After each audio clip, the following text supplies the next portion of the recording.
Hello and welcome back to another episode of Critical Reactions with your host Bryan. We're going to continue on with this week's theme of gateway songs, tracks that introduced you to a new world of music. This one comes from Johnny Truant. We're going to be checking out Fall of Troy's F.C.P.R.E.M.I.X, which I think is how you pronounce it, but there are additional periods, assuming it's an entire acronym. They said that they were blown away the first time they heard it. It was one of the only songs that had a conventional structure from The Fall of Troy, but it still had that classic post-hardcore breakdown where normally a solo would go in more guitar-heavy oriented music. Says that it was actually a gateway in a more meta sense as well, as they discovered a lot of awesome bands that were touring with The Fall of Troy. So, let's dive into this. I still don't know if I should pronounce R-E-M-I-X or say remix, but I've, in my head, internally always called it F.C.P.R.E.M.I.X because it has been often requested. I have seen this song title a lot in the last 2 years, maybe more. Alright, let's dive into this, see what the Fall of Troy is bringing to the table today.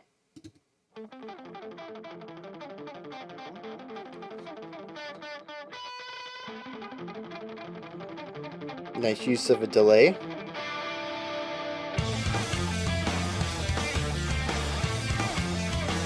Well, I guess it'd be an echo, not a delay.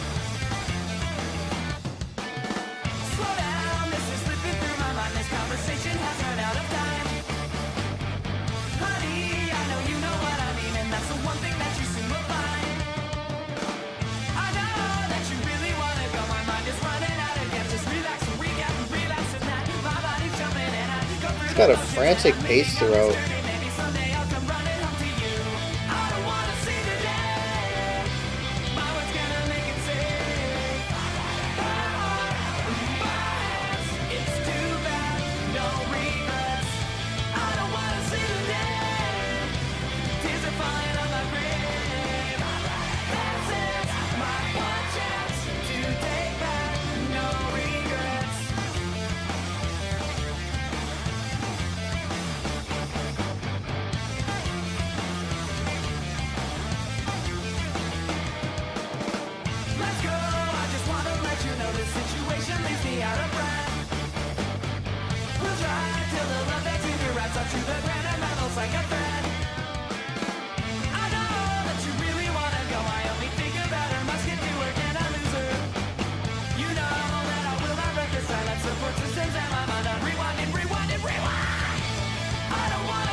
Yeah, the dual vocal layers there.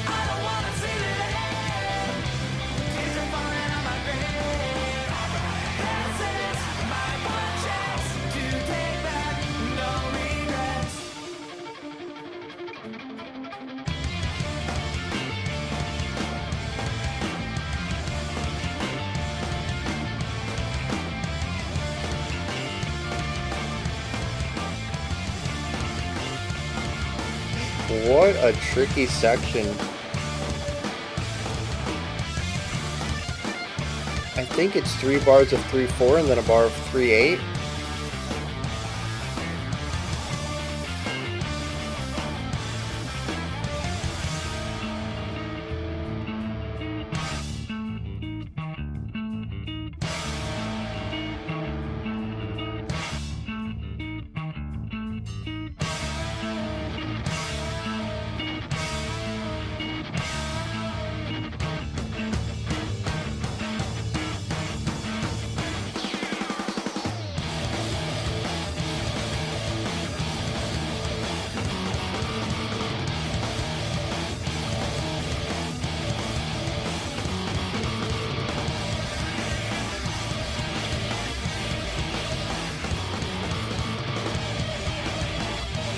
Just an exceptionally noisy breakdown here.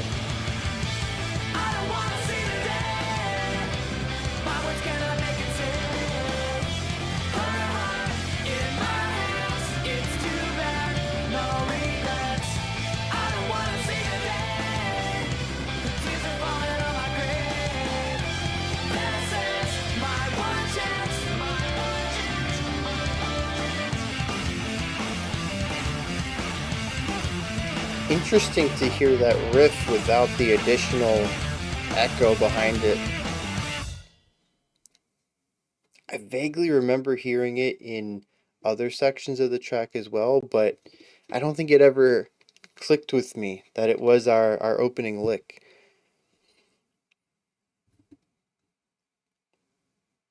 Alright. Yeah, so this is just an exceptionally chaotic. Chaotic's not the right track. Frantic? We listened to the opening guitar line, the overlapping elements of it, both of what he's playing and the echo of what he's playing, just really clashing with each other, creating this frantic element. It feels like it's anxious, like it just wants to get the track over with. As soon as we move into the verse right after this, you listen to what the vocalist is doing, and it's just rapid fire attacks of syllables. Once again, really feeling this anxiety, this rush to get this entire song over with.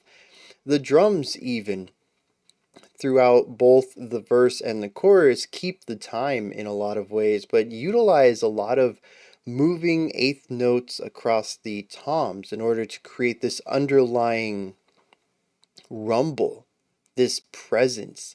And the speed of it, again, pushes everything forward. The drummer could easily just stick on accenting 1 and 3 or 2 and 4 on the snare and doing quarter notes on the hi-hat, and I think it would work really well with this style of music, but they don't. They put these bursts of speed, of energy inside of their patterns, and it just drives this track forward. All of this energy really hits a peak, I think, in our breakdown when we shift to that odd phrase. There are certainly 3 bars of 3/4, and I think the fourth bar of this phrase is a 3/8. It might be a 5/16.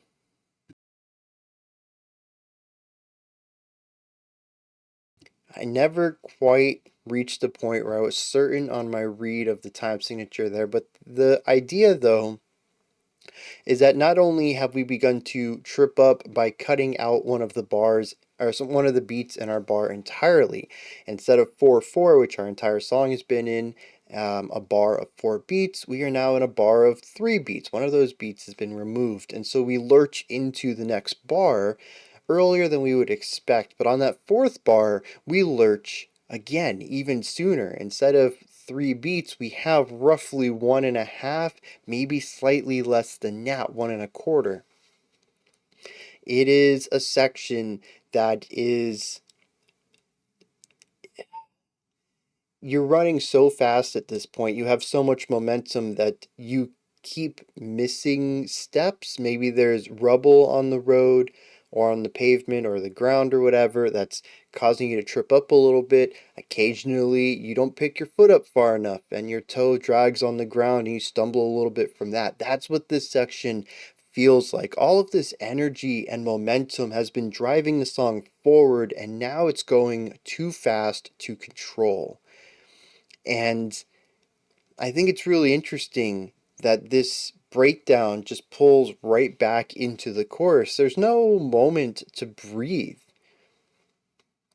There isn't even the overly tropey idea of ending with a beat of silence before coming in strong on beat 1, back with the chorus. We were just doing all this tripping, and now we are back in the chorus. There's no break, and it's almost as if we decided just to slow down a little bit to get control over our momentum, over our movement. And then we end the track with that same lick that we started it with, the thing that created so much anxiety at the beginning. The song is relentless in a lot of ways. It doesn't let you go, it doesn't let itself go. It's just constantly pushing forward, and you have to be ready for that. Um, it is bonkers. Now, something else I noticed that I quite enjoyed was the guitar work in the chorus. thinking on a lot of post-hardcore that I listened to in the past, especially for this era of time. I don't know, when was this? This got to be mid 2000s, right? Early 2000s? I don't have a date here. Um, Something that we would hear a lot. I mean, there's certainly what I would call noisier bands like this, where there's a lot of guitar movement, and they don't necessarily mind having all of that extra sound and space just kind of cluttered up with all of the technical guitar work going on here. This is interesting. I guess we're gonna have to talk about that in a second. Um,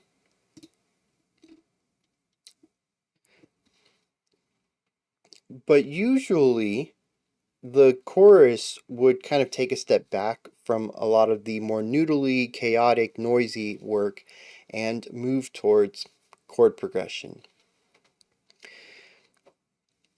And they don't.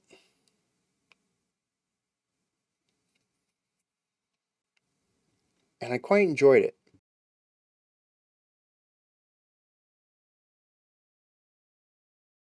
Their guitars during the chorus continues to play licks, riffs. It's an idea that sort of acts as counterpoint to what the vocalist is doing. And this is only compounded by the fact that on the second half of the chorus, or of each phrasing of the chorus, it does have a back and forth on this since we replay this concept, we loop it once over. We have one moment with just the clean vocalist and the guitar counterpoint, and then we have a few bars of the guitar counterpoint, the main vocals, and some screaming counterpoint. So we actually have three layers of melody in the chorus half of the time that the chorus is going on. And it ends up feeling a bit chaotic and clustered, but not as much as it could be. And I really enjoy finding this midpoint here. It does allow the chorus to, as much as the drums are trying to push it forward, it is a moment of calm, relatively speaking. It's still a chaotic moment, but compared to the bridge that we would hear later and the verse that comes before it, there is less drive here. Despite the layers, despite the drums, it is a moment of relative peace compared to every other section of the track. Um, and I enjoy the pacing that it presents. The song never really lets you take a seat and find a breath, but it does have an ebb and flow to it. It does have pacing and movement that allows it to not get to the point where it is just exhausting to listen to. And I appreciate them finding that balance. I think the song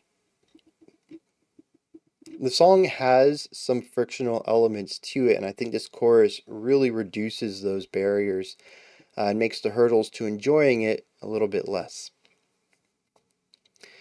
Now, here's the thing that I said we got to talk about. On their 2006 album called Fall of Troy, is that correct? 2003? Yes, their 2003 album called Fall of Troy. There's a song on here called F.C.P.R.E.M.I.X.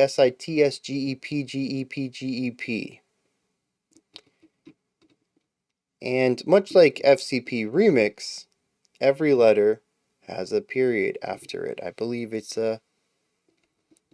I said the word earlier and I'm completely blanking on it now.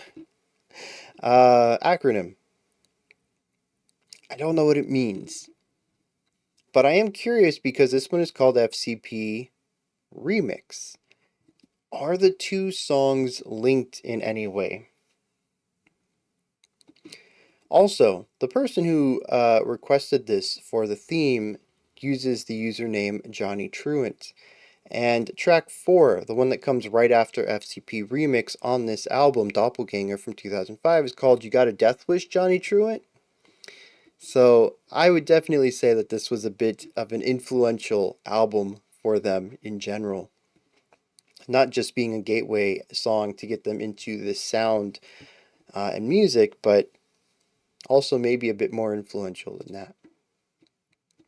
But yeah, I'm really curious. Like, I wanted to find the year that this came out, and it's '05, which I said mid 2000s. Spot on with that. Um, but yeah, I landed on their debut album, which was self-titled, because I searched for The Fall of Troy, and so it gave me the album first, and and I saw that title, and I was just like, that is strange. Now we've checked out a few of these bands, a few of these tracks. Some of them look very familiar. Um, oh, okay, let me see this real quick. A Man, a Plan, a Canal, Panama. I vaguely remember that one. And the Holy Tape, which was the other track I saw that was familiar, which comes off of the same album as this one. But there is a track on their debut called Mouths Like Sidewinder Missiles. And I am pretty sure we've heard that one too. I don't know. Is there anything else I wanted to bring up here? The chaos, the complexity, the speed, the counterpoint. I think that's about it. Let me hit some lyrics, and then we're gonna wrap this one up. It's a really interesting track. Lyrically, it explores the concept of protecting one's heart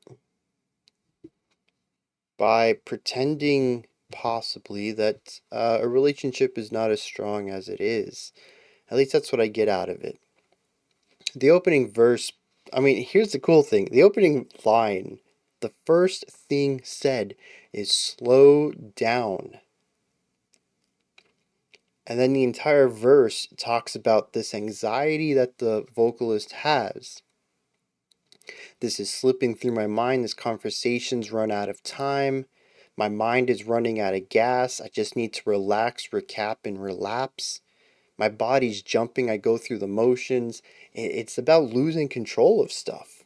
I just need to chill out. I just need to relax, but I can't. My mind is on overdrive. My body's on autopilot. The final lines of the verse says, I'm leaving on this journey. Maybe someday I'll come running home to you. The chorus talks about the fears of this. I don't want to see the day that my words can't make it safe. Her heart is in my hands. I don't want to see the day that her tears are falling on my grave.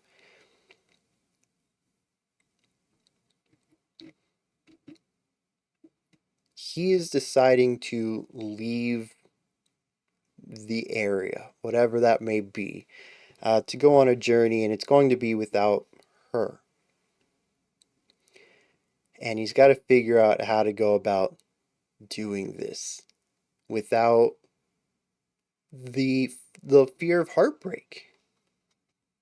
You know, if I leave now, there's distance between us. That distance can manifest in a lot of different ways. And there may be an outcome to this journey I go on where I come back home and I don't come back home to her for whatever reason that might be.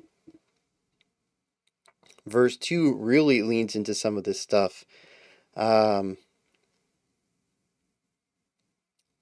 Says, I really want to go, and the only thing I can think about is her, and I cannot lose her. I will not let this die. That's that's the whole song right there. There's some more details, but that's the general gist of it. And so this anxiety of a conversation that needs to happen and these events that will transpire, it is creating this anxiety, this rush, this deadline to talk about this deadline when this relationship will no longer be physical. There will be distance between them. And maybe it'll survive that. Maybe it won't. Maybe these two people won't survive it. Maybe the heartbreak will be too much and they'll both have to move on. Maybe they will take on some heartbreak or some trauma that they're going to carry for the rest of their lives, and they're going to have to, work on that. There's a lot of fear coming from this single moment that is on the horizon, sure, but coming closer every day. A lot of that is mimicked in the music. I picked up on a lot of these themes just from listening to the song without even checking out the lyrics. I think they did a fantastic job of that. Even the idea of our opening guitar lick, which is a bit frantic on its own, but when you put in that echo and there's the desync there, the notes can never line up and create the singular sound. They're always split by time, by musical distance. I like that. It's a really great choice there. And it also just creates a chaotic intro to the track. Every time they utilize that riff with that echo, it creates a more chaotic, denser section, and it increases the intensity and anxiety of the song. The track itself never gets a chance to slow down and take a breath because the character never gets to slow down and take a breath. Just really great way of intertwining the lyrical themes and musical themes on this one. Those are my thoughts on Fall of Troy's F.C.P. Remix. Let me know what y'all thought of this one down in the comments. Give me your thoughts, perspectives, opinions, anything else about the track you want me to know about. Above that, in the description box, there's a link for Linktree. Takes you here. You can find links to my music, ways to support the channel, a link to the Discord server, and so much more. Above that, if you could, like, subscribe, and ring the bell. I greatly appreciate all three of those. We do have a special selection coming up next. It is a bit of a special one. It is our very first double length special selection. It is a 51-minute track. If that sounds like something you want to do, check that out.